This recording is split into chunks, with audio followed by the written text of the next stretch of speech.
Hi everyone and welcome, this is the Apostate Prophet. I hope you're having a great day. I haven't been very active recently because of the whole lockdown situation. I think it's because of that. I guess the lockdown combined with how panicked people are kind of makes me feel gloomy and I can't really focus on my work. This whole lockdown situation has made me think about Muslims or people in Muslim families who now have to stay at home and have to fast with their families, have to pretend that they fast, have to pretend that they worship Allah while they actually don't even believe in Allah, for example, or they just don't care that much about the rules and practices of Islam. For teenagers or young adults or even older adults, it's very common to have to pretend that you are fasting. People seriously go through the entire month of Ramadan not really fasting, but lying, pretending to their parents that they are fasting. Because if they're not fasting, that has very severe consequences. You might be shamed and bullied, physically punished, otherwise punished. Instead of making people fast voluntarily and making people love the act of fasting, Islam compels and forces people into fasting. No wonder most regular Muslims think about the feast in the evening, the entire day while they are fasting,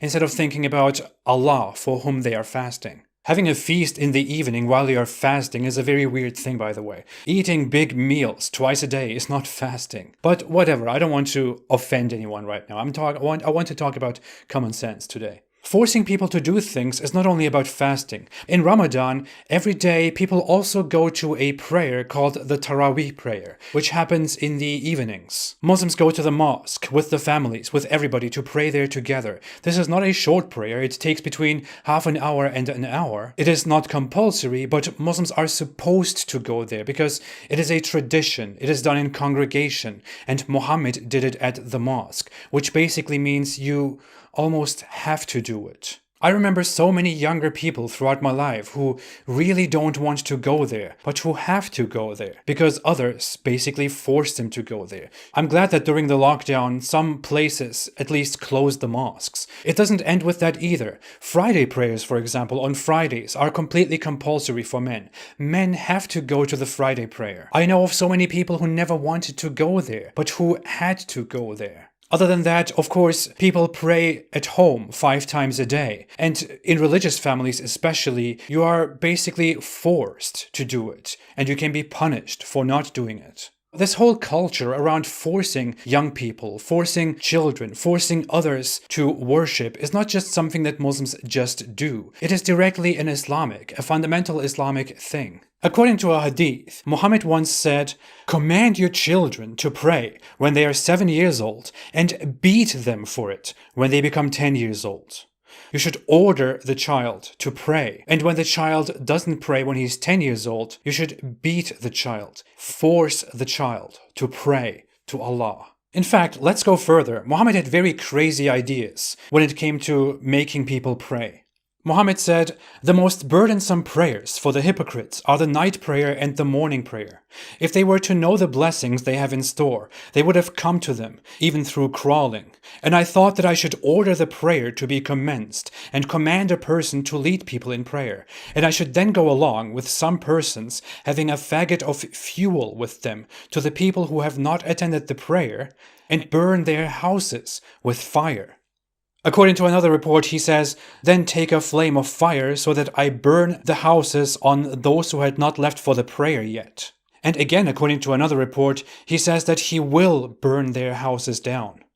This is the very sane, very reasonable, very holy Prophet Muhammad, according to numerous reports, publicly, explicitly playing with the thought of burning people's homes down on them because they didn't come to the prayer, to the mosque. This is something an absolutely crazy ruler would do. And in case you have missed it, Muhammad was an absolutely crazy ruler. He established an atrocious state in which he wanted to control people like this. Muhammad's prayer congregations at the mosque were congregations of propaganda and control and order. There people would pray behind him, and he would then give his speeches. If people don't appear to those congregations, then they are seen as hypocrites, whom he threatens with fire. This is the reasonable holy prophet Muhammad. What can you expect from followers who want to walk in his footsteps, but who have the excuse of not being as reasonable and not being as perfect as he was?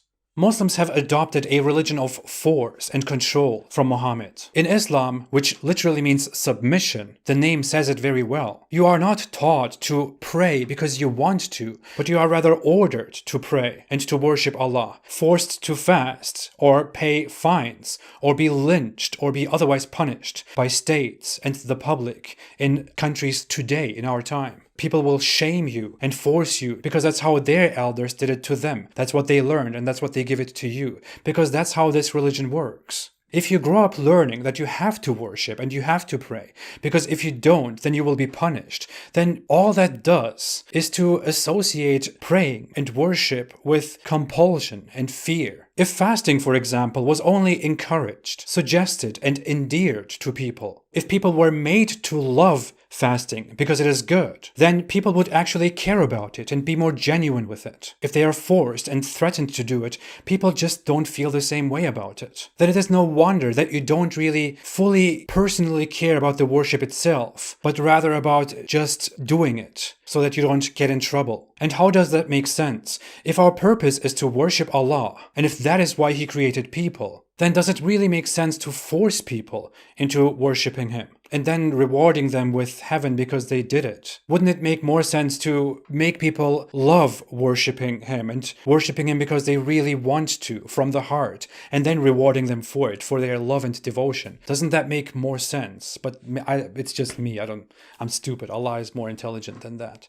All that creates is frustration and resentment. People are indoctrinated with it and they pretend to like it because they are culturally supposed to like it. But actually they hate that they have to live like that they have to live with it. Which is why people struggle so much doing it. Let's not lie about it. I know it very well. Even religious Muslim people know it very well. That most Muslims struggle with praying and struggle with fasting. And they give each other advices on how to become more devout. But it somehow never works for most people. If they are then shown a better way and the opportunity to be free, they will be heavily tempted to go for their freedom. That's probably why so many Muslims, especially in our time, now that they know what the West looks like, for example, that not everything is as oppressive as Islam, many Muslims want to go to the West. The vast majority of Muslim people love the idea of going to the West. The indoctrination tells you that the West is evil and immoral and free.